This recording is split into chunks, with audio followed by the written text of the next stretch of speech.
Ok, estamos grabando, así que, bueno, cuando esté listo, Franklin.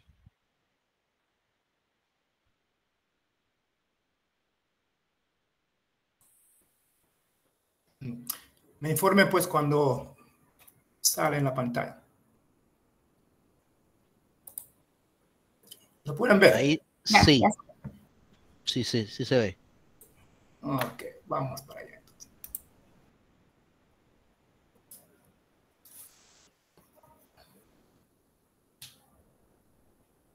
Buenas noches, compañeros y profesor. Nosotros somos el grupo número 6 y hablaremos del sistema monetario panameño. Nuestro grupo está integrado por Laura Laures, López Basilia, John Franklin y mi persona, Pauli Rodríguez. El monetario es la estructura en que se organiza legalmente un país para la circulación del dinero, es decir, su creación, regulación y distribución en un momento determinado. En el caso de Panamá se opera sin banca central o autoridad encargada de controlar la oferta monetaria, ni regir la política monetaria. La moneda de curso legal es el dólar de los Estados Unidos de América y además tenemos una moneda de uso fraccionario denominada balboa. El régimen monetario panameño nació en 1904. En las características esenciales, la prohibición de emitir papel moneda de curso forzoso y es reiterada en todas las demás constituciones que nos han regido. La prohibición data de un dogma traumático colombiano llamado el dogma de los 12 millones y no por influencia estadounidense como muchos piensan. Cuando fue aprobado el dólar como moneda oficial, solo existía el Banco Privado de Panamá llamado Banco Edman y el Banco Nacional de Panamá. El balboa es la moneda local de Panamá, la cual es equivalente a un dólar. Este fue aprobado como uso legal a través del artículo 1171 en el convenio monetario, la cual fue autorizada y aprobada 8 días después, en el año 1904, a través de sus representantes de cada país. Eran hechas de plata con pureza 90% y habían 5 diferentes denominaciones. El balboa eran 2 monedas de 50 céntimos. Muchos gobernantes intentaron implementar medidas o una nueva moneda. Solo obtuvo éxito, más no gran aceptación, el balboa conocido como Martinelli, los cuales fueron cambiadas e impresas para la JMJ en 2019. De los actores principales podemos decir que bancos, empresas de valores, fondos de pensiones, aseguradoras, cooperativas, empresas financieras, asociaciones de ahorro, entre otras. Los bancos representan el 90.8% del total de la estructura financiera de Panamá.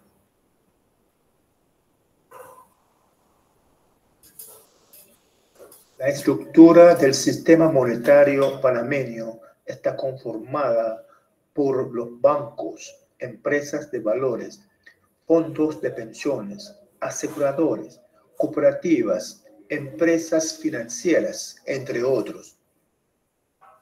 El sistema financiero panameño opera sin banco central o autoridad encargada de controlar la oferta monetaria. La moneda de curso legal es el dólar de Estados Unidos. Además, tenemos una moneda de uso fraccionario denominada balboa.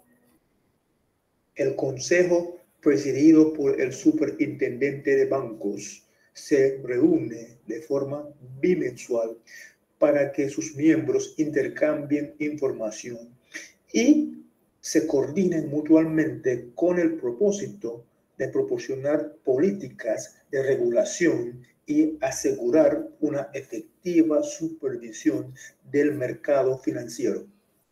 Lo más cercano a un banco central en Panamá es el Banco Nacional, el banco oficial que maneja la acuñación de monedas en el plano local, maneja las cuentas oficiales y respalda algunos préstamos externos. La intermediación es un proceso que se lleva a cabo cuando este conjunto de instituciones reciben dinero de personas o empresas y a su vez lo entregan a manera de préstamo a quienes necesitan de recursos económicos para el desarrollo de sus actividades o para la compra de bienes o servicios. El sistema financiero no es monetaria ni regir política monetaria o cambiar en el país. Se trata de una versión local del dólar estadounidense, El gobierno panameño emite sus propias monedas denominadas en céntimos y balboas equivalentes a dólares, aunque dichas monedas no son de curso legal en Estados Unidos. Importancia nacional e internacional. La dolarización dio pie a algo importante. Fue causa y efecto a la vez de un sistema bancario y monetario abierto. Para poder mantener a largo plazo el acceso y la liquidez de la moneda dura, el sistema monetario debía permitir el libre flujo de dólares y de actores financieros que puedan proveer ese flujo. Los bancos americanos primero y lo que hoy se conoce como la banca internacional. La tasa de interés en el sistema panameño converge a la tasa de interés internacional con un diferencial que refleja el riesgo país. Esta convergencia es propicia para la inversión extranjera por la eliminación del riesgo cambiario y el establecimiento de las reglas claras y estables. Al eliminar la línea de demarcación entre el mercado financiero doméstico y el internacional, los incentivos para la fuga de capitales se eliminan.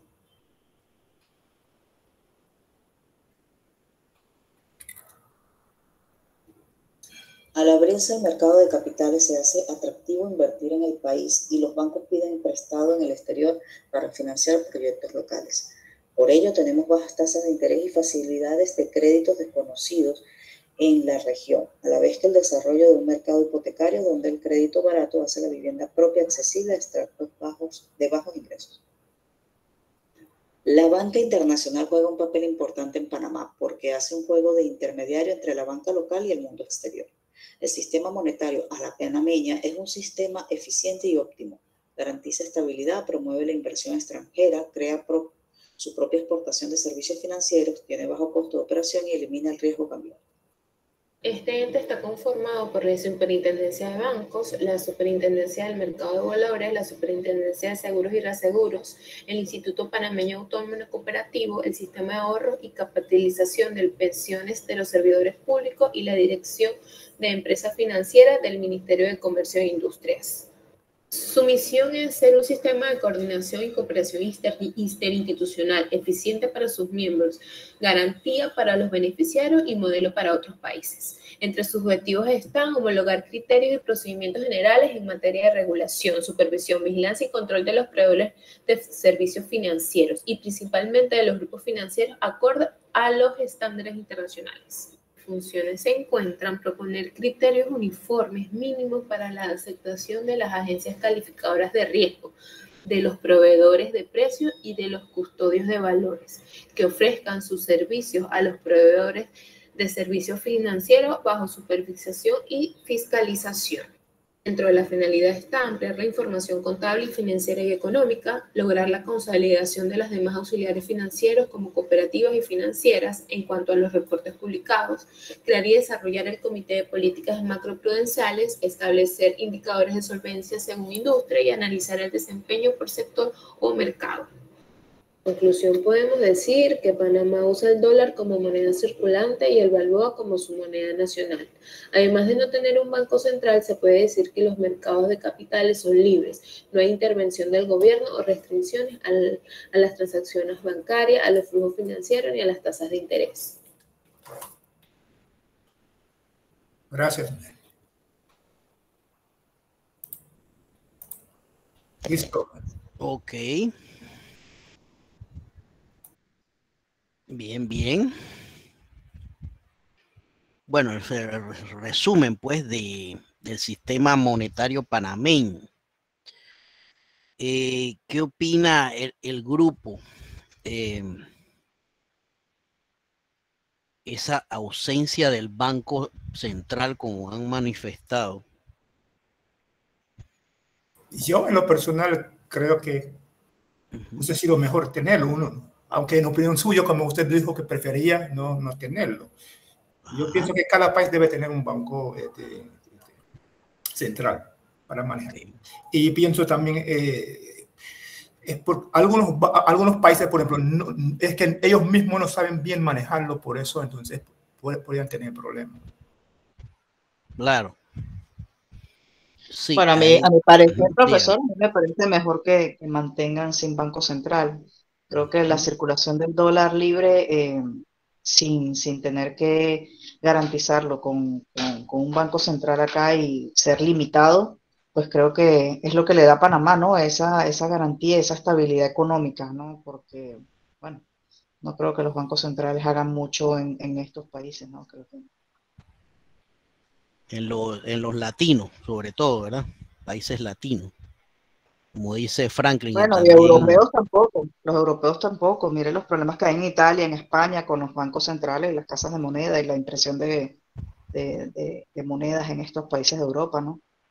Claro, sí, pero yo creo que es porque ellos no saben manejarlo. Pienso yo, ¿no? Es mi opinión, ¿no? Lo saben es manejar que solo que a su conveniencia, ¿no? sí, hay mucha política en eso. Mucha política. Y a veces, bueno, son también decisiones de repente incorrectas, ¿no? Recuerden que la economía es también a veces depende de muchas fluctuaciones, ¿no? De los acontecimientos. A veces uno piensa que, o el gobierno pues piensa que una buena medida es hacer tal cosa y resulta que no, ¿no? Entonces, bueno, mi opinión es que desde 1904, desde que se inició la República, no hemos estado bien sin banca central. Así que si se hizo un intento por emitir dinero, pero eso no duró, no creo que ni duró el mes. Creo que fue bajo la presidencia de Arnulfo Arias, hace años ya. Sí, no tuvo una buena acogida y también no sé si muchos, en ese entonces había muchas tumbes del gobierno, ¿no? De los militares. Así que mucha inestabilidad política en ese entonces. Pues sí, sí, me parece. Y hay países pues que han adoptado el dólar, Salvador, por ejemplo, y tienen banca central. Ecuador, que han mejorado de alguna manera sus niveles de inflación, de alguna manera, no se reflejan tantos exabruptos como otros países, ¿no? Que no gozan de la circulación del dólar y tienen banca central, ¿no? Ya expusimos bastante el caso de Argentina, ¿no? Por ejemplo. Bien. Ok. María Ángel, ¿cómo andan? Sí, profe, ya entró la compañera. Ok, Ya. perfecto.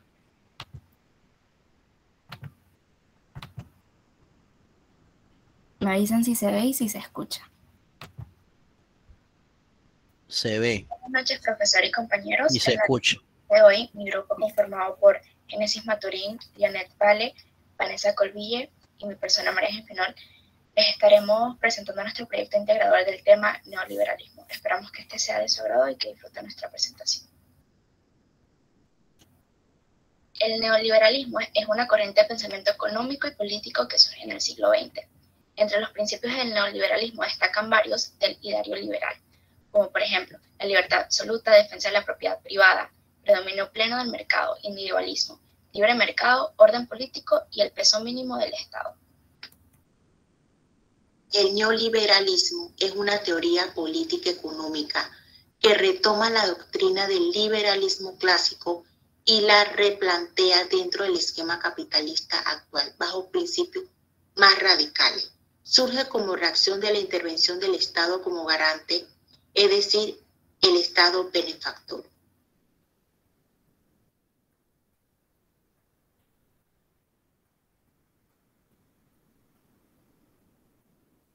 Como indica su nombre, el neoliberalismo surgió en el siglo XX como un esfuerzo para renovar el liberalismo clásico.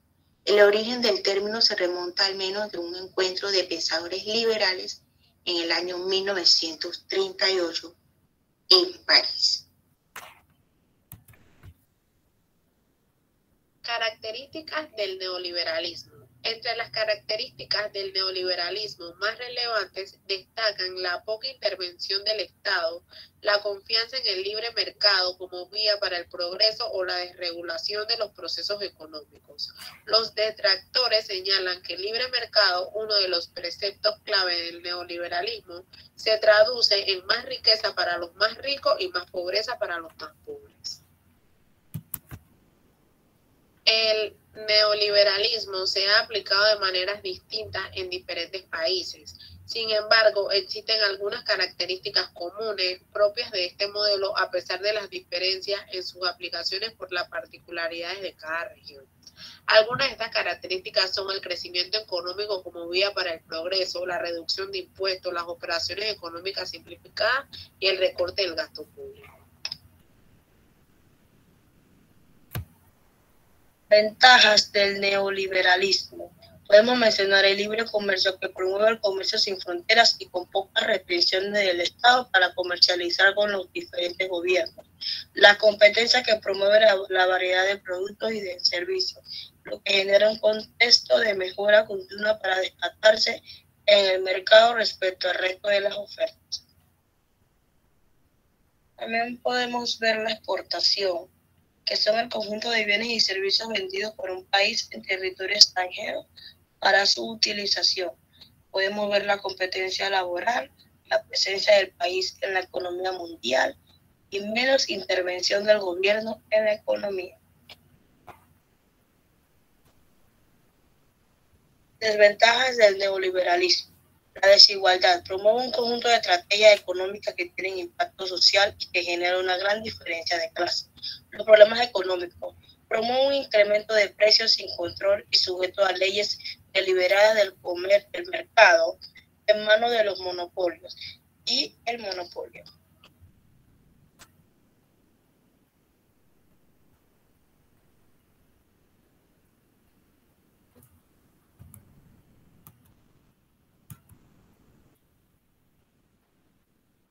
Ya va, no sé por qué esa no se escuchaba.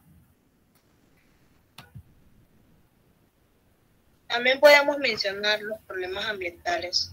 Promueve la obtención de la mayor ganancia en el menor plazo posible. Los intereses de unos cuantos, que normalmente se ve como una persona se vuelve rica de la noche a la mañana. A las empresas en el sector industrial que eran administradas por un Estado. Para el neoliberalismo, el Estado debía ser un Estado mínimo, lo que significaba al menos 4 cosas. Primero, que dejara de encargarse de la producción de determinados bienes básicos relacionados con la infraestructura económica. Segundo, que desmontara el Estado social, es decir, el sistema de protección a través del cual las sociedades modernas buscan corregir la ceguera del mercado en relación con la justicia social. Tercero, que dejara de inducir la inversión productiva y el desarrollo tecnológico y científico, básicamente que dejara de liderar una estrategia nacional de desarrollo. Y por último, que dejara de regular los mercados y sobre todo los mercados financieros para que se autorregularan. Lo que se pretendía era en efecto un Estado débil que convirtiera la economía en el campo de entrenamiento de las grandes empresas. El mercado es una institución más modesta que el Estado, es un mecanismo de coordinación basado en la competencia. Este carece de una autoridad o un poder administrativo que defina sus metas y establezca los medios para alcanzarlas. Cada empresa y cada individuo es un competidor que toma sus propias decisiones de forma independiente. Por estas razones, el mercado es una institución maravillosa. Pero esta institución maravillosa, que es el mercado, es también imperfecta, tanto o más que el Estado. Es imperfecta porque ciega los valores políticos y humanos fundamentales, la libertad, la justicia y la protección del ambiente. Y es ciega además a la eficiencia económica que la justicia. En ciertos momentos el mercado se vuelve increíblemente ineficiente. El liberalismo y el neoliberalismo no presentan diferencias destacadas, al menos en su superficie, pero sí existen matices que distinguen ambos conceptos por su naturaleza, como el conservadurismo presentado en el movimiento neoliberal.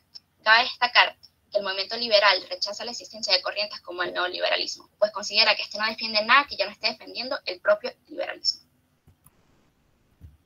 La principal diferencia entre ambos sistemas económicos reside en el papel que desempeña el Estado en la economía. El capitalismo defiende que debe existir una economía de mercado. En ella se debe de garantizar la libertad económica y la propiedad privada de los factores de producción. El Estado interviene como ente regulador que trata de solventar los fallos de mercado garantizando el bienestar social de los ciudadanos. Hay un sinfín de ejemplos relacionados al neoliberalismo, pero aquí van 3. La reducción de impuestos. Esto supone un menor presupuesto del Estado, por lo que se reducirá su peso en la economía. La privatización de determinadas empresas o servicios públicos fomentará la privatización de los factores de producción. Y la desregulación, las medidas que suponen una desregulación de los mercados, fomentará la libertad de empresa. En la actualidad, los neoliberales comenzaron a implementarse en Latinoamérica a finales de los 70 como consecuencia de los desequilibrios económicos que presentaba la región.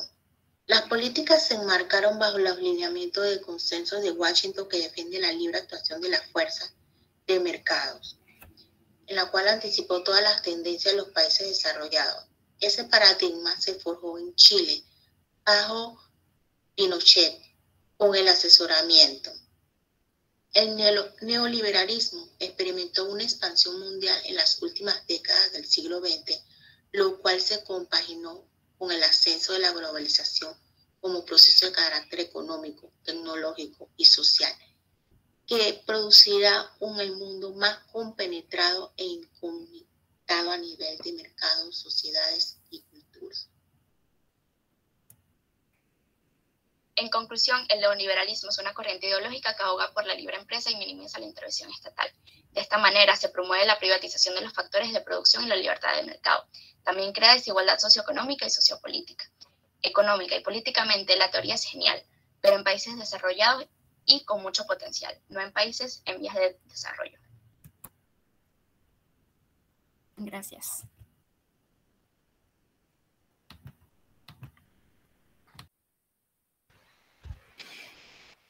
Ok. Neoliberalismo.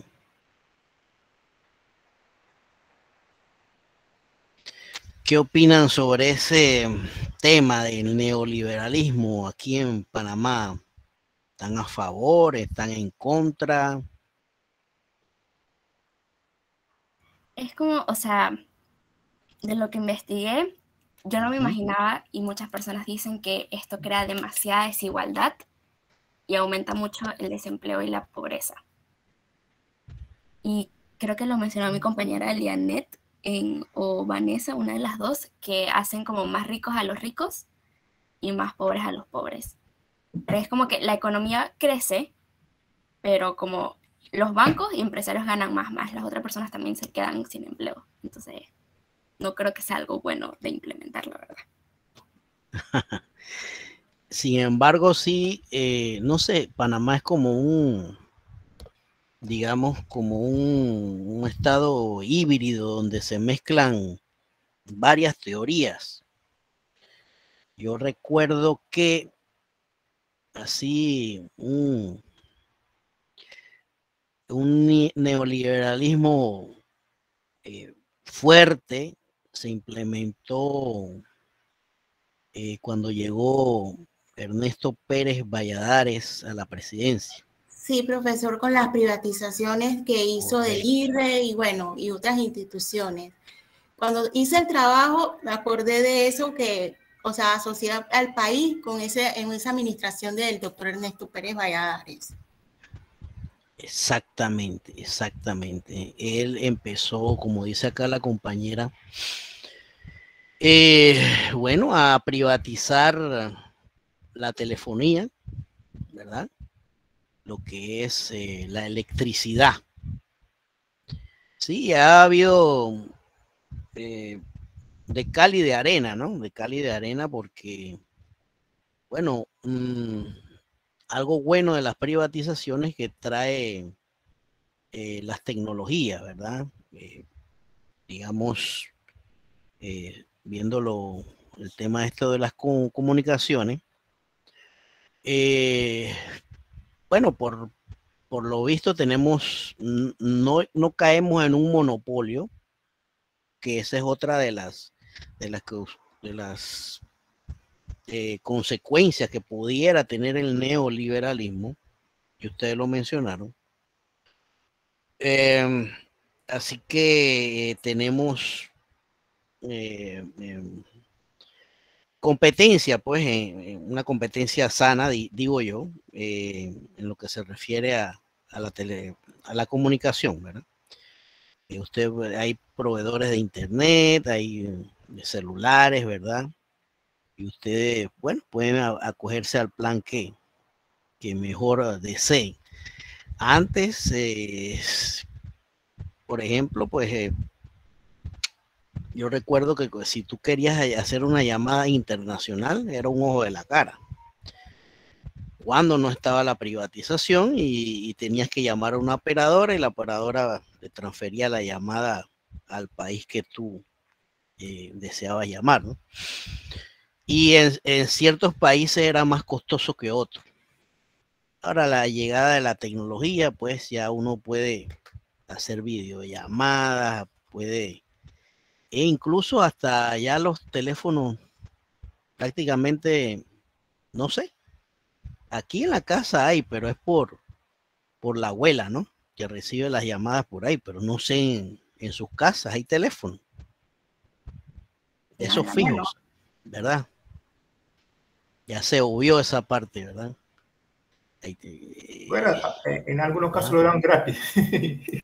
Sí, vienen gratis con el paquete de plan, pero yo no lo uso. Y yo lo tengo. No gratis, porque hay que pagarlo, Frank. Sí, ahí está como un truco ahí publicitario ahí, exacto, pero bueno, está el teléfono ahí. De adorno puede ser, pero está. Entonces, ciertas cosas han cambiado.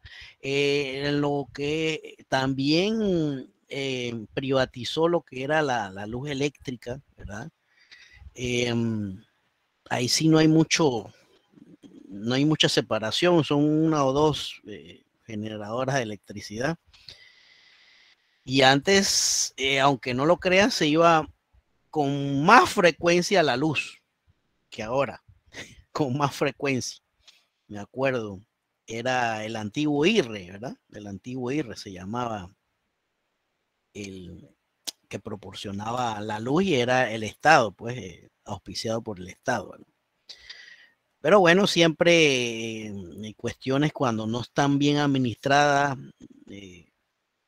pasa esto, ¿no? Pasa sí, esto. Pero porque, por ejemplo, usted lo que está contando, o sea, son como cosas, se podría ser positivas, pero en todo lo que uno investiga relacionado al neoliberalismo, dicen que, o sea, como que predomina la codicia y como la competencia, el individualismo posesivo, o sea, todo como muy agresivamente, pues, no es como sano, por decirlo así.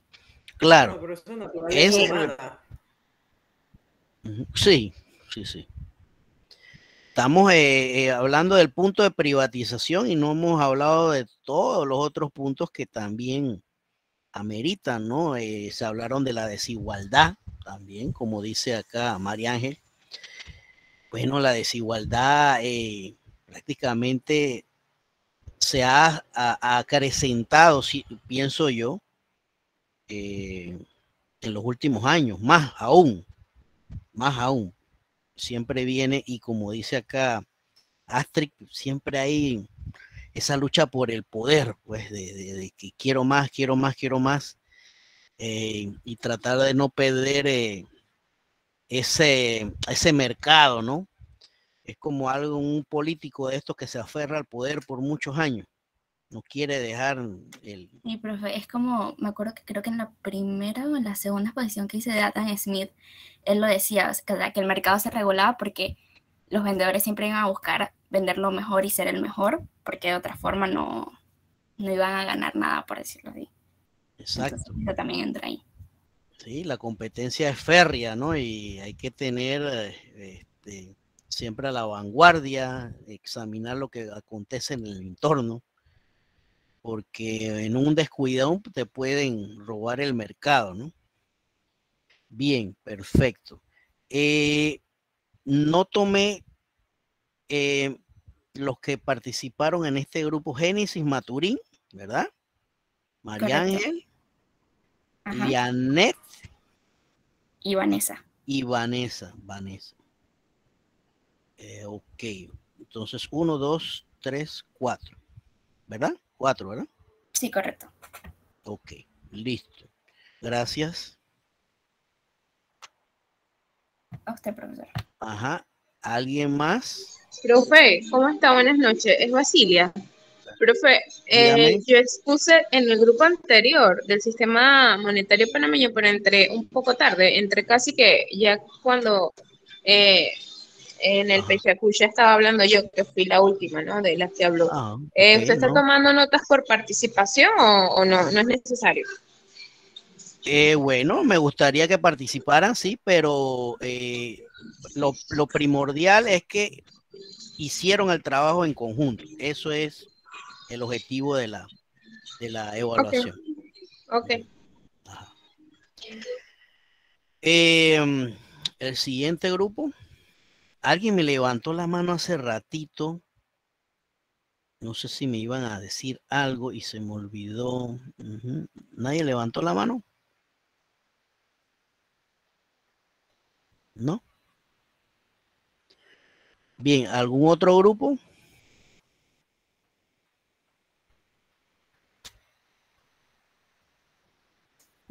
Bueno, Stephanie y yo ya tenemos lista nuestra presentación en video, pero Stephanie se acaba de mudar, no sé si llegó ayer a Colombia o hoy, así que, pero igual digo, yo no puedo decir lo que ella piensa porque ella y yo hicimos el grupo, no sé si quiere que presente.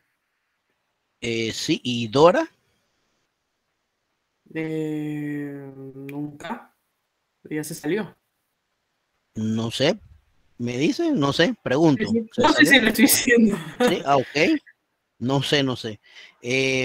Bueno, ok, voy a poner acá. Ok. Ok. Bien, listo, Astrid. Stephanie se mudó para Colombia, me dijo, Sí, sí, sí. pero ella es panameña, ¿no? Sé que estaba viajando ayer o es que no recuerdo si era ayer o hoy, pero digo, ha sido una semana, por eso nosotros hicimos el trabajo de hace rato, ¿no? Ah, perfecto. Ok.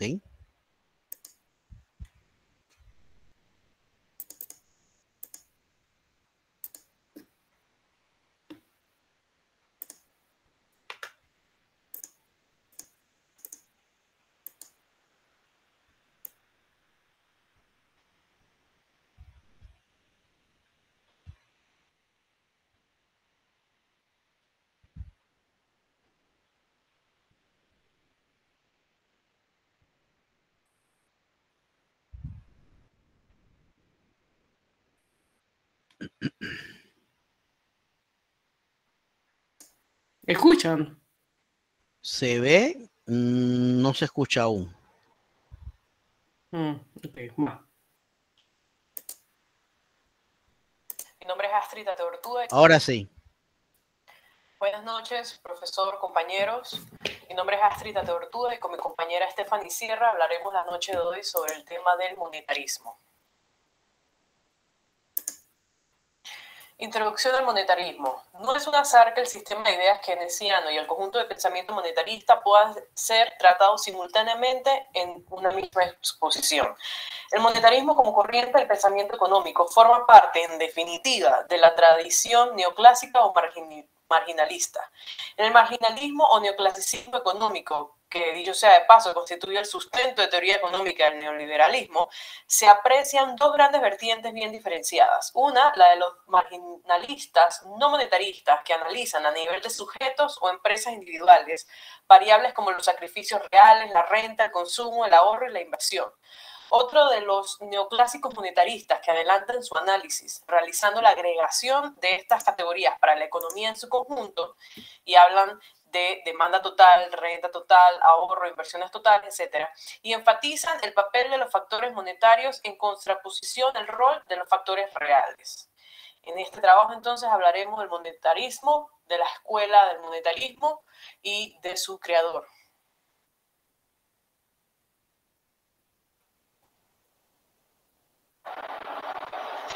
El monetarismo es una doctrina económica que estudia los efectos de las variaciones de la oferta monetaria sobre las variables económicas relevantes, como el empleo, precios o producción.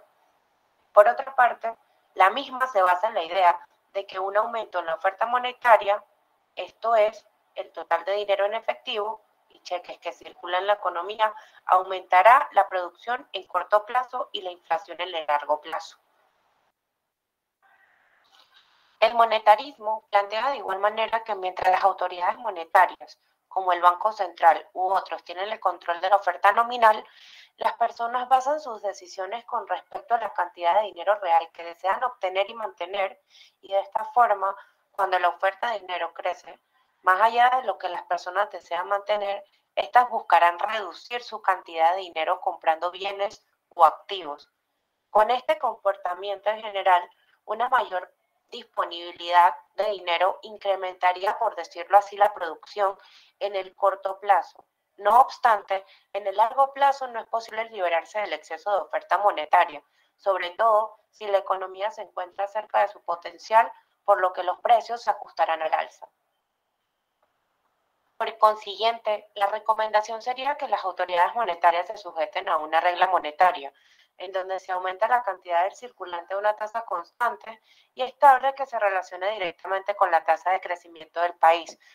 De la misma forma, el monetarismo señala que la inflación es un proceso meramente monetario, causado por el aumento del dinero en circulación, en donde una de las herramientas que tiene la autoridad monetaria para controlar la inflación es manejar la tasa de interés, que nos reflejará el precio del dinero. Si existe el temor de mayor inflación, la tasa de interés debe aumentar de modo de que el dinero sea más caro. Por el contrario, ante una posible deflación, la autoridad monetaria debería reducir la tasa de interés.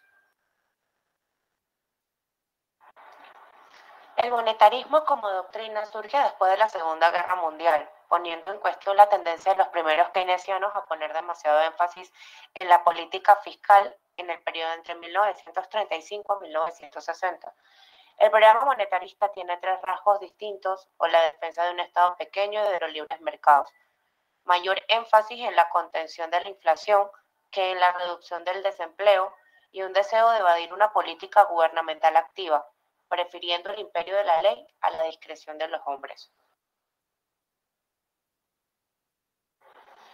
A lo largo de la historia, los economistas han enfrentado muchos desafíos, desde la lucha por el establecimiento de un carácter científico de la disciplina hasta buscar el crecimiento y la prosperidad sin generar déficits presupuestarios, como reducir los niveles de pobreza en algunos periodos específicos, superar las crisis o reinstaurar el mercado libre, economías sujetas al control estatal por coyunturas políticas determinadas.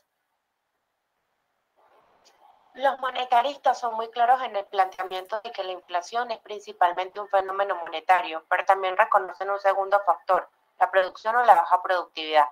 Nada es más importante para el bienestar económico a largo plazo de un país que el crecimiento de la productividad. Claramente vemos que los monetaristas, en resumen, plantean que si la cantidad de bienes y servicios existentes es igual a la cantidad de dinero en circulación, no tiene por qué existir inflación. Milton Friedman fue un economista estadounidense nacido en Nueva York en 1912 y falleció en el 2006. Sus aportaciones a la economía gozaron del máximo reconocimiento posible cuando en 1976 fue galardonado con el Premio Nobel de Economía. Friedman fue muy crítico con las ideas de Keynes, especialmente en aquellas que referían a la intervención del sector público en la economía. Friedman era contrario a que el Estado actuase sobre la demanda agregada para tratar de alcanzar la estabilidad económica. Friedman destaca por ser el representante más emblemático de los monetaristas. Es un ferviente defensor de la idea de que existe una clara relación entre la cantidad de dinero en circulación y los niveles de inflación. Por su parte, también argumenta que hay mecanismos automáticos de ajuste en la economía. En otras palabras, Friedman es totalmente contrario a la intervención del Estado en la economía. En lo referente a política monetaria, Friedman afirma que las autoridades deben encargarse únicamente de supervisar eficazmente la cantidad de dinero base, programando la correspondiente tasa de crecimiento anual del dinero. Según Friedman, esta es la única forma de tener bajo control las posibles tensiones inflacionistas. Es un claro partidario del liberalismo económico, por lo que la libre competencia es un aspecto clave en sus tesis y, como decíamos anteriormente, se posiciona en contra de la intervención del Estado en los sistemas económicos. Uno de los grandes objetivos macroeconómicos es el control de la inflación. Pues bien, Friedman cree que la total libertad del mercado permitirá alcanzar el equilibrio económico y, en su consecuencia, se evitarán tensiones inflacionistas. El objetivo del monetarismo es generar predicciones de la renta nominal a partir de datos de la oferta monetaria. Al combinar esta teoría con la teoría de la producción no clásica, Friedman produjo una teoría de precios, es decir, de la inflación. Por lo tanto, la idea básica de la economía monetarista consiste en analizar la demanda total de dinero y la oferta monetaria. Las autoridades económicas tienen capacidad y poder para fijar la oferta de dinero nominal sin tener en cuenta los efectos en los precios, ya que controlan la cantidad que se imprime o acuña, así como la creación de dinero bancario, pero la gente toma decisiones sobre la cantidad de efectivo real que desea obtener. La teoría de Friedman indica la dirección en la que la corriente principal en economía va a desarrollar un sistema macroeconómico completo, que debe basarse en los mismos axiomas que la teoría macroeconómica, marcando así el inicio de la disolución de los límites entre macroeconomía y microeconomía. Desde el principio existió una línea de oposición a Keynes que cuestionó, desde diversos ángulos y con intensidad creciente, la validez de la interpretación keynesiana sobre el funcionamiento económico y su corolario, la eficiencia y la necesidad de una política económica orientada al mantenimiento de niveles de empleos aceptables y con capacidad para evitar las fluctuaciones violentas de la actividad económica. Para los monetaristas, oponerse al planteamiento keynesiano era un dictado de un presupuesto ideológico básico. Liberalismo que no concibe la intervención estatal más que para garantizar la seguridad interna y externa del Estado, administrar justicia y realizar algunas obras públicas de la infraestructura económica esenciales para el desenvolvimiento de la economía. En consecuencia, el mayor peso de la crítica al keynesianismo se enfocó a negar la validez del concepto de no neutralidad de la política de administración de la demanda. El fundamento del monetarismo radica en la teoría cuantitativa del dinero. Esta teoría constituye una identidad contable, es decir, tiene que ser verdadera. Postula que la oferta monetaria multiplicada por la velocidad, el ritmo al cual el dinero circula, equivale a los gastos nominales de la economía, la cantidad de bienes y servicios vendidos multiplicada por el precio promedio pagado. Como toda identidad contable, la ecuación no se discute. Lo que sí se debate es la velocidad. La teoría monetarista considera que la velocidad generalmente es estable, lo que implica que el ingreso nominal es en gran medida una función de la oferta monetaria. Las variaciones del ingreso nominal reflejan cambios de la actividad económica real, la cantidad de bienes y servicios vendidos y la inflación, el precio promedio pagado. La base de su razonamiento descansa en una serie de hipótesis, que son: el mercado produce la mejor asignación de recursos. Ningún funcionario podría obtener otro resultado que no sea una distorsión o la ineficiencia. Nada afecta más a la eficiencia que la inestabilidad de los precios. La economía sería estable de no ser por las intervenciones de los gobiernos. Solo reglas monetarias permanentes y estables hacen una economía estable. Solo reglas monetarias permanentes y estables crean expectativas favorables. Solo reglas monetarias permanentes y estables impiden a los políticos las manipulaciones electorales. Los así llamados monetaristas le asignan a la cantidad de dinero el papel fundamental, sosteniendo con acierto que la oferta monetaria es el determinante clave de los movimientos a corto plazo, de lo que un país produce y además del nivel de los precios a largo plazo. La teoría cuantitativa constituye la base de varios principios y postulados esenciales del monetarismo, con los cuales son: neutralidad monetaria a largo plazo. El incremento de la cantidad de dinero estaría seguido de un incremento del nivel general de precios a largo plazo, sin afectar a factores reales tales como la producción o el consumo. Falta de neutralidad monetaria a corto plazo. El incremento de la cantidad de dinero afecta temporalmente al empleo y al producto real, PIB, a corto plazo, porque los sueldos y los precios tardan en ajustarse, son rígidos según la jerarquía económica. La regla de crecimiento constante del dinero. Friedman, que falleció en el 2006, propuso una regla monetaria fija, según la cual la Reserva Federal debería estar obligada a hacer coincidir la tasa de crecimiento de dinero con la tasa de crecimiento del PIB real, sin hacer variar el nivel de precios. Si se espera que la economía en un año crezca 2%, la Reserva Federal debería permitir que la oferta monetaria aumente 2%. La Reserva Federal debería estar sujeta a reglas fijas en la conducción de la política monetaria, porque la discrecionalidad puede destabilizar la economía. Y la flexibilidad de las tasas de interés.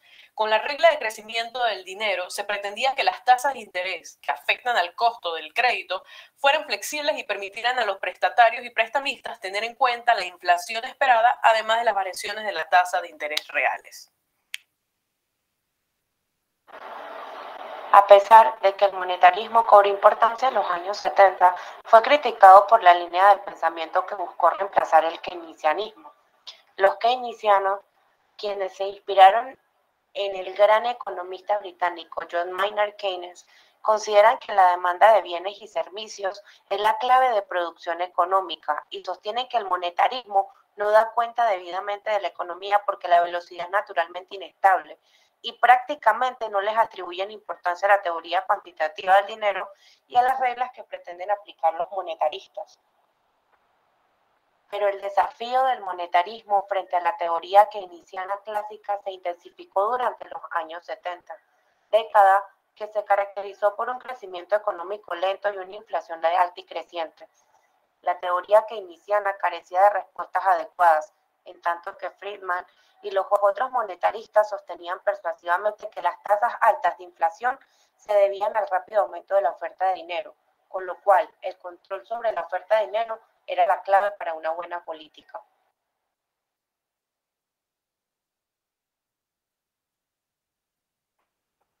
En el 79, Paul Volcker fue designado presidente de la Reserva Federal y su objetivo principal fue la lucha contra la inflación.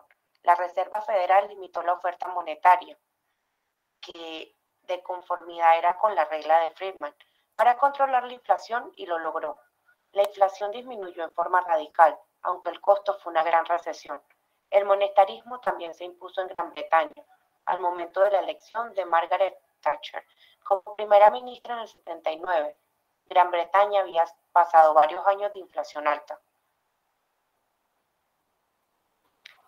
En los años 70 la velocidad aumentó a una tasa más bien constante y parecía que la teoría cuantitativa del dinero era acertada. La tasa de crecimiento del dinero, ajustada en función de un nivel previsible de velocidad, determinó el Producto Interno Bruto nominal. Pero en las décadas 80 y 90 la velocidad se volvió muy inestable, con periodos imprevisibles de subas y bajas. La relación entre la oferta del dinero y el Producto Interno Bruto nominal se quebró y la utilidad de la teoría cuantitativa de dinero quedó en duda. Muchos de los economistas que se habían volcado al monetarismo en los años 70 lo abandonaron. La mayoría de los economistas opinan que la previsibilidad de la velocidad se alteró principalmente como consecuencia de la modificación de las reglas bancarias y otras innovaciones financieras. A partir de los años 80, los bancos pudieron ofrecer cuentas corrientes que pagaban intereses, lo cual borró algunas de las diferencias entre cuentas corrientes y cajas de ahorro. Además, mucha gente descubrió que los mercados de dinero, los fondos comunes de inversión y otros activos constituían mejores alternativas que los depósitos bancarios tradicionales. En consecuencia, se modificó la relación entre el desempeño económico y el dinero.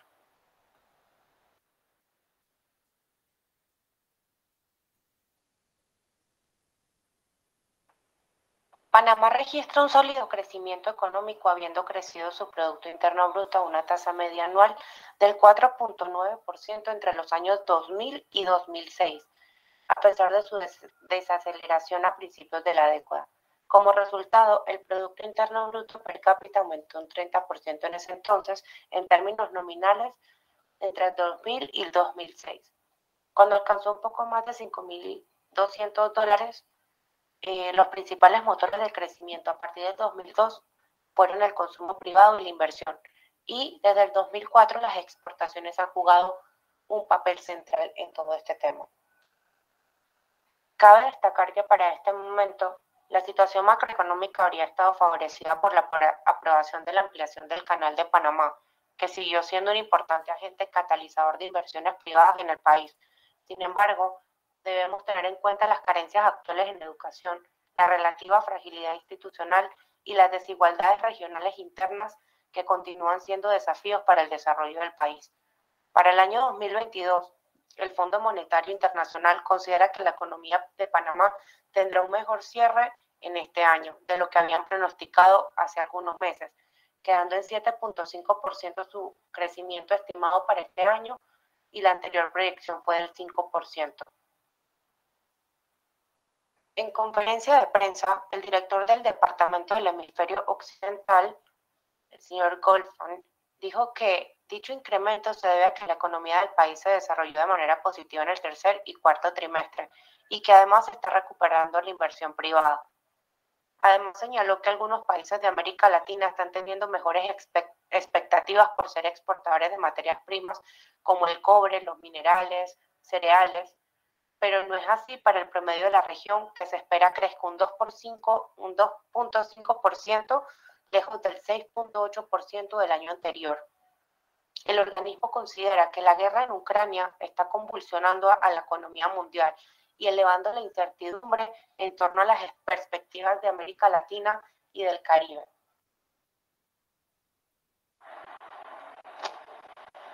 Para finalizar, Astrid y yo queremos concluir con lo siguiente. El dinero, ¿hasta qué punto importa? Son pocos los que negarían el papel fundamental que tiene la economía. Sin embargo, según la rama de pensamiento económica denominada monetarista, la oferta de dinero es el factor determinante en el Producto Interno Bruto en dólares al valor corriente a corto plazo y más allá del nivel de precios. La política monetaria, una de las herramientas de las que los gobiernos disponen para influenciar el desempeño global de la economía, emplea instrumentos tales como las tasas de interés para ajustar la cantidad de dinero en la economía. Los monetaristas consideran que la mejor manera de cumplir con los objetivos de la política monetaria consiste en enfocarse en la tasa de crecimiento de la oferta de dinero. Entonces, cuando un país se encuentra inmerso en una crisis económica profunda, debe buscar soluciones imperiosamente a corto plazo y en forma rápida, máxime cuando tal crisis amenaza extenderse a otros planos como el institucional y social. La elección entre las distintas teorías económicas a aplicar, por ejemplo, clásica, keynesiana, monetaria, entre otras, no es relevante cuando la magnitud de los problemas implica tener la mayor creatividad, lucidez e inteligencia posible, y en tal caso adoptar las prescripciones de cada una de las que resulten más adecuadas para la solución de los diversos problemas implicados en crisis de gran magnitud. Gracias.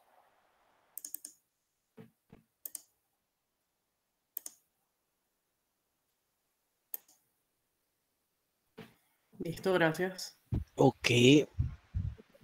Astrid, usted tiene prácticamente un doctorado ahí en teoría monetaria, ¿verdad?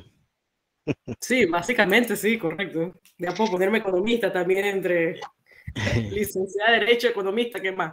¿Cómo no? Sí hay.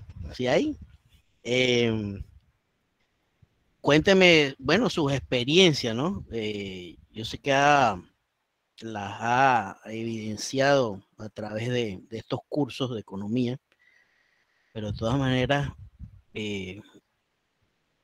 nos hace un resumen de esas experiencias que ha tenido en Argentina comparado con Panamá, ¿no? En materia monetaria. A ver, yo no pienso que haya una sola, ¿cómo se llama? Teoría macroeconómica que funcione siempre. Yo pienso que todo tiene que haber algún tipo de balance. Ya acabamos de escuchar el monetarismo, claro, a largo plazo puede traer inflación. Sin embargo, lo que buscan también es que el gobierno no influya mucho, ya que la oferta y la demanda lo va a hacer solo, pero el gobierno sí tiene que tener buenas políticas económicas en el sentido de lo de los intereses, que si el 2%, si el PIB aumenta un 2%, entonces así mismo tiene que aumentar también aparte de la producción, etcétera, etcétera. O sea que tiene que haber un balance, o sea que ninguna va a funcionar siempre, pero hay que tener mucho cuidado con la parte de la igualdad que dice él, igualdad sobre libertad, ya que tampoco no podemos ser socialistas.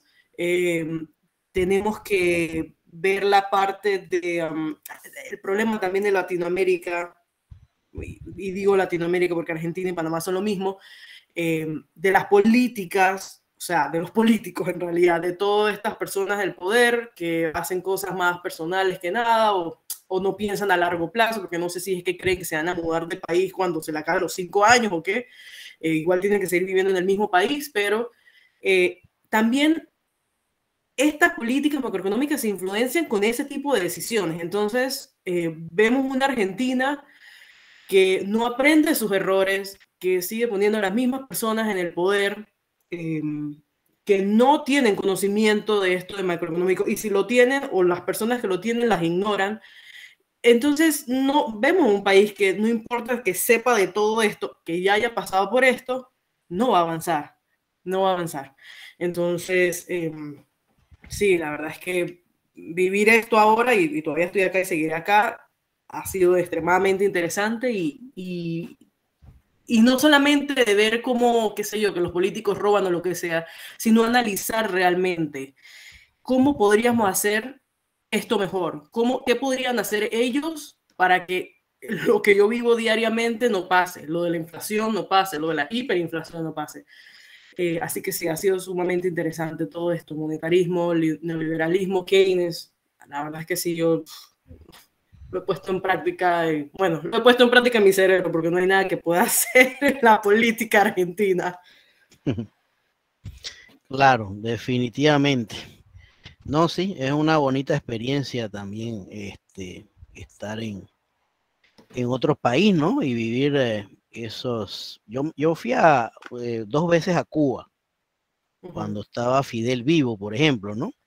Y quería, bueno, evidenciar con mis propios ojos, escuchar a los cubanos para ver qué tal el sistema comunista, ¿no?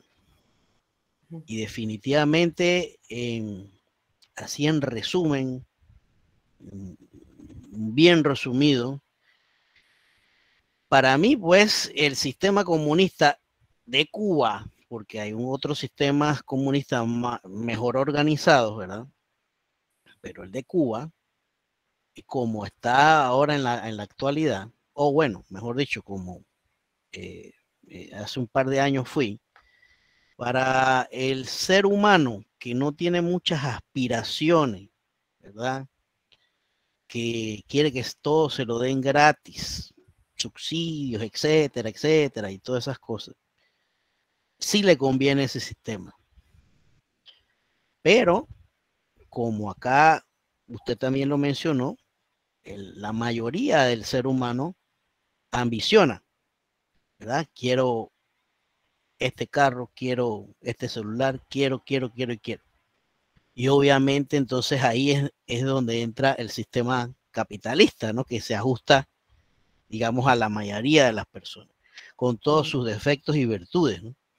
Pero sí, allá el que no tiene mucha aspiración, definitivamente, múdense para a Cuba, que ahí se lo dan, hay educación gratis, agua, luz, teléfono, pero sí, para todo es una incomodidad, ¿no? Hay que formar filas, son muchas cosas racionadas, de las pocas que hay, no va a haber centros comerciales ni nada de eso, te van a proporcionar un par de ropas y un par de zapatos que te duren 1 o 2 años, ¿verdad? Escasez de papel higiénico, o sea, tantas cosas, ¿no? Eso es lo que he sopesado a mi viaje a Cuba. Así es. Bueno, muchas gracias. Bien, ya han presentado 3 grupos y me faltan acá 1, 2, 3. Un grupo me dijo que iba a exponer la siguiente clase. ¿Alguien más? ¿Otro grupo iba a exponer el día de hoy? Nosotros, profesor, el grupo 4.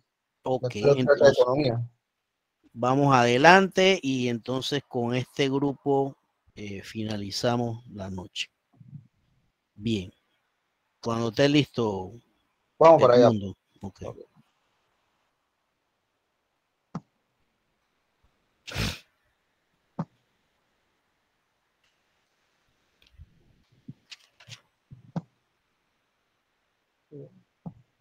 ¿Se ve claro, profesor? Se ve y se escucha. Proyecto integrador, la Escuela Austriaca de la Economía. Este grupo está conformado por Yariela Tuñón, Brian Gómez, Edmundo Cortés, a consideración del profesor Jorge Estrada.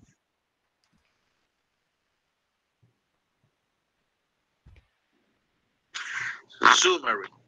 The birth of the school is propitiated with the economy of Karl Menger, a doctor of law, an economist, who is the person who is credited with the birth of this current. Escuela enfocada en explicar que los ciclos económicos de auge y recesión tienen como resultado procesos de expansión crediticia ejecutados por un sistema bancario. Su concepto es de pensamiento económico basado en el individualismo metodológico y subjetivo, que se oponía firmemente en el marxismo. Como argumento sostenía que la individualidad era mitológica, que atribuía el comportamiento de los individuos. Adicional, rechazaba de una forma categórica el empirismo y de forma matemática cómo se veían los fenómenos económicos. Adicional, atribuía que la economía era una valiosa fuente de lecciones dentro de las ciencias económicas. La Escuela Austriaca de Economía se desarrolló en 1871 en Viena, expuesta por Karl Menger, nacido en Polonia en 1840. También se lo conoce con el nombre de Escuela de Viena. Es considerada por algunos expertos como una continuación de tendencias de la Escuela de Salamanca. Es una escuela heterodoxa, fundada bajo la idea que el elemento más importante en la economía es la conducta humana. Esta escuela no nació en un solo día, sino que ha pasado por años de evolución, en los cuales la sabiduría de una generación fue transmitida a la siguiente generación.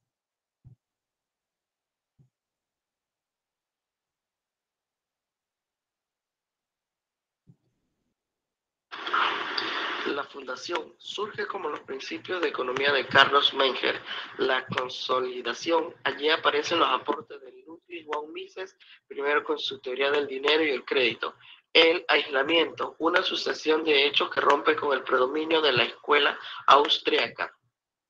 El resurgimiento, con la estagflación de los 70 y siendo evidente el desenlace de la revolución keynesiana, logra su resurgimiento en paralelo con la contrarrevolución monetarista. Las oportunidades de especialización. Frick, McClure y en Argentina Gabriel Zanotti ofrecen contribuciones con una nueva metodología para la economía política.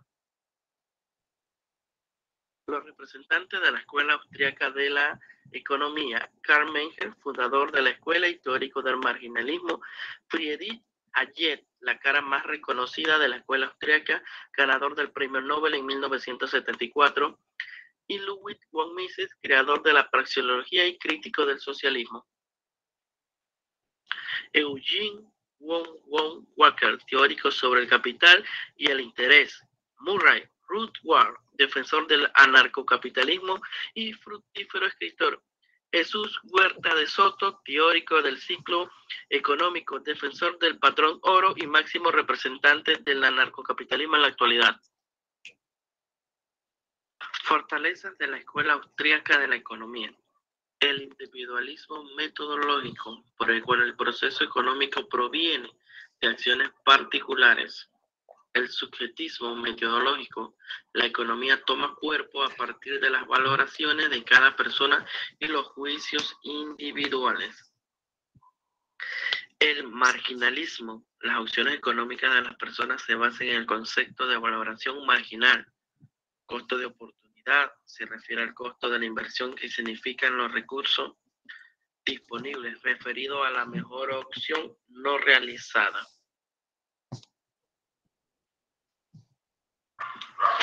Debilidades de la Escuela Austríaca de la Economía. El mercantilismo en el siglo XVI, XVII y XVIII. La economía clásica en el siglo XVII y principios del siglo XIX. Maximismo desde mediados del siglo XIX. Hay quienes consideran a la escuela austríaca como minoritaria. No fue tomada muy en serio hasta que algunos la consideraron pseudocientífica, de manera definida para las principales escuelas económicas de mayor difusión en el mundo. Entre sus principales aportes está la teoría de utilidad marginal. Esta supone que cuando un producto es abundante, su utilidad decae. Al contrario, si esta escasea, su utilidad se elevaría. La teoría del ciclo económico, desarrollada por Hayek y Mises, explica la relación entre el crédito bancario, el crecimiento económico y los errores de inversión. Karl Marx fue uno de los primeros economistas en observar que los ciclos económicos son una ocurrencia normal en la economía capitalista. Aportó a la economía mediante su énfasis en el análisis dinámico más que el estático. John Gustav Knox fue uno de los primeros economistas en sugerir que la empresa típica experimentara primero rendimientos crecientes. Conclusiones. Es de pensamiento económico basado primordialmente en el individualismo metodológico y subjetivo. Se caracterizó por destinar la actividad económica, incluyendo el comportamiento de instituciones impersonales, a los deseos y las acciones de los individuos. La escuela austriaca defiende la empresa, a los bienes y al consumidor. Es una escuela heterodoxa, fundada bajo la idea de que el elemento más importante en la economía es la conducta humana. Tiene 5 etapas. Karl Menger es el fundador de la escuela. Una fortaleza importante es que la economía toma cuerpo desde las valoraciones de cada persona y de los juicios personales. El consumidor tiene el término. Sus solicitudes mueven el mercado. Los economistas clásicos contribuyeron con el análisis del mundo económico hasta su época. Sobrepasaron con mucho a los análisis de los mercantilistas y los fisiócratas.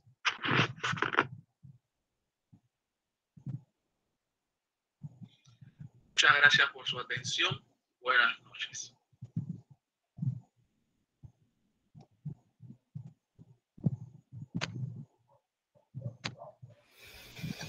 Ok, bien, aquí prácticamente la teoría, lo importante de la teoría es que se centra en el liberalismo, ¿verdad? Y también menciona mucho esa teoría del valor subjetivo.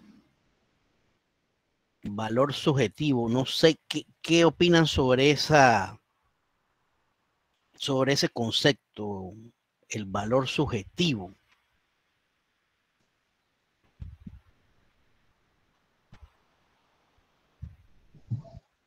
Sobre el valor subjetivo, yo opino que más que todo tiene que ver con el tema de pensar siempre en uno mismo, pues arranca de ese principio, en el yo primero, ¿no?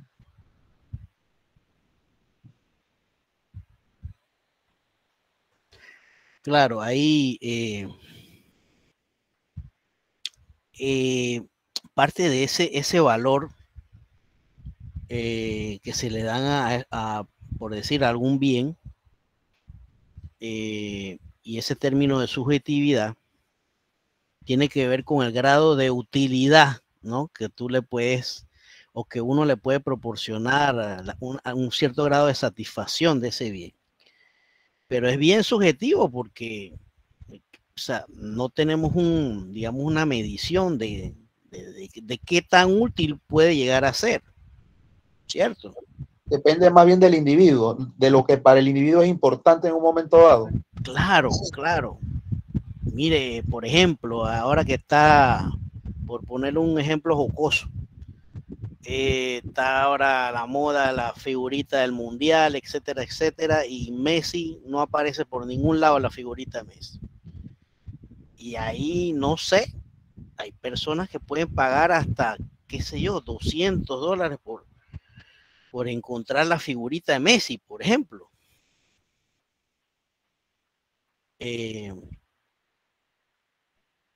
Estos señores que les gusta coleccionar cosas, por ejemplo, billetes, dólares, ¿verdad? Pagan bastante dinero, pues, por encontrar alguna de estos billetes raros o billetes anómalos, ¿no? Que tienen un cierto grado de imperfección, que uno podría decir, bueno, pero si es un billete un billete deforme, una hoja de papel deforme. Pero hay gente que lo ve como un grado de utilidad por, qué sé yo, por toda esa colección, o esa parte de la historia que han atesorado, ¿verdad? Así que de eso una de las tantas cosas que plantea la escuela austriaca, ¿verdad? Así que, pero, y también la otra cosa es que apoyan pues lo que es el liberalismo. Ok. Bien, concluimos por el día de hoy. Nos faltan 2 grupos, ¿verdad? Tengo acá que me falta Jafet de la Cruz, Yanixa Torres, Bexy Leones, Evelyn Godoy. ¿Estamos bien? Nos faltan, ¿verdad? ¿Están acá? Correcto, profe. Ajá. Y el otro grupo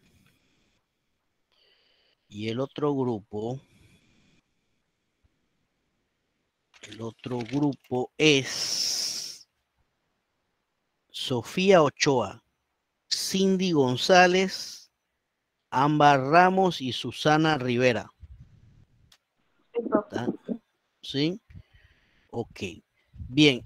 La otra cosa que quiero mencionarles es que ya el próximo lunes es el último día, ¿no? de clase, ¿verdad? Por ende, yo tengo que cerrar el módulo 3 y el módulo 4. Estaba observando que ahí ya por lo menos el 1 y el 2 creo que lo completaron, las unidades que hacían falta, las pocas unidades que hacían falta, los estudiantes pues que hacían falta. Pero estoy un poquito retrasado, o ustedes más bien están retrasados en la entrega del módulo 3 y el 4. Así que el próximo lunes cierro. ¿Ok? Tengo que entregar. Profe, dígame. lo que le iba a comentar era que nunca mandé nada al grupo de lo del Excel porque no encontré nada. El video que mandaron, igual lo intenté y me sigue saliendo igual. Entonces en el taller le puse como mi versión de Excel como que no tiene eso y les puse las gráficas que me lanzaban y ya. Perfecto. Mira, pero María Ángel, también te recomiendo que si tienes la oportunidad, ya como cosa, aprendizaje tuyo, ubiques un Excel no tan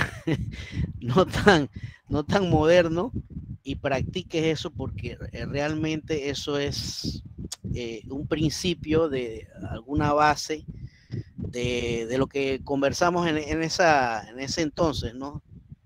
Sí, yo lo intenté.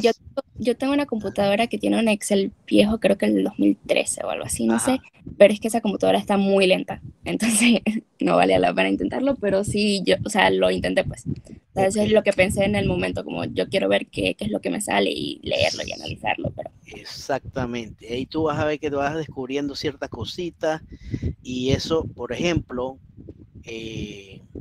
¿alguien trabaja acá en bancos? ¿Algún banco? ¿Alguien? Yo, profesor. Ajá, ¿qué banco trabaja? En Banismo. Banismo. ¿Y qué departamento, qué sección? Yo soy operaciones, no estoy en sucursal. Operaciones, sí, operaciones, o sea, detrás de las cajas. No, en edificio administrativo. O sea, en operaciones es como atrás de las sucursales, se podría decir. Ajá, porque hacemos todo lo que se hace aparte de la sucursal. Pues. En mi caso yo soy, ¿cómo lo digo? Como control de calidad con respecto a las aperturas de cuentas. Las aperturas de cuentas. Bien, allí últimamente van a haber, digamos, una serie de estadísticas de cómo, cuántas aperturas, cuántos cierres hay, me imagino, ¿cierto? Sí, el departamento donde yo trabajo, pero nos dividimos en varios grupos. Hay una parte que se encarga de eso. Exacto. Y hay una parte también que o posiblemente se le vaya a asignar una especie de pronóstico, ¿sí? Predecir cuántas, digamos, a partir de una serie histórica, cuántas aperturas podrían darse en un término de un año, por así decirlo, ¿no? Y eso es donde apunta el análisis de datos. Más bien buscar alguna serie de alternativas para tener mejor base de información y así tomar decisiones administrativas. Sobre todo los temas de riesgo, sobre todo los temas de riesgo. Ahora durante la pandemia pues se han visto bastantes casos de impago que han crecido. Todo esto referente al análisis de datos está de moda, y eso compete tanto a las finanzas como a la economía, y dimos ese empuje, dimos esa luz, así que, y no solamente eso, sino también otras cuestiones para las ventas, para predicción en ventas, para predicción en tantas cosas, ¿verdad? Así que es bueno que lo vayan ensayando. Bien, entonces, siendo así, bueno, no hay alguna pregunta, alguna duda. El último taller, profesor, ¿hasta cuándo tenemos para entregarlo? Bueno, yo prefiero que lo entreguen todo el lunes. Todo el lunes, prefiero. Porque sí, ya el último. Bueno, profe, yo soy sin deuda, ya yo entregué todo ya. Así es, perfecto, así es. Yo sé que hay varios yo creo que hay 16, miren, ya yo los tengo contaditos. Hay 16 estudiantes que prácticamente siempre están al día. 16. No sé, de veintitantos. 16 que siempre están al día. Cuando abro, 16. Los mismos de siempre. Ya ustedes saben quiénes son. Y los otros ya saben quiénes son también. Bueno, entonces, ¿algún otro comentario? ¿Alguna otra duda? No, profe. Bien, entonces nos vemos la próxima semana, si Dios quiere. Saludos. Hasta luego, profe. Buenas noches, profe. Hasta luego, hasta luego. Buenas noches, profe. Buenas noches, gracias. Buenas noches. Buenas noches a todos.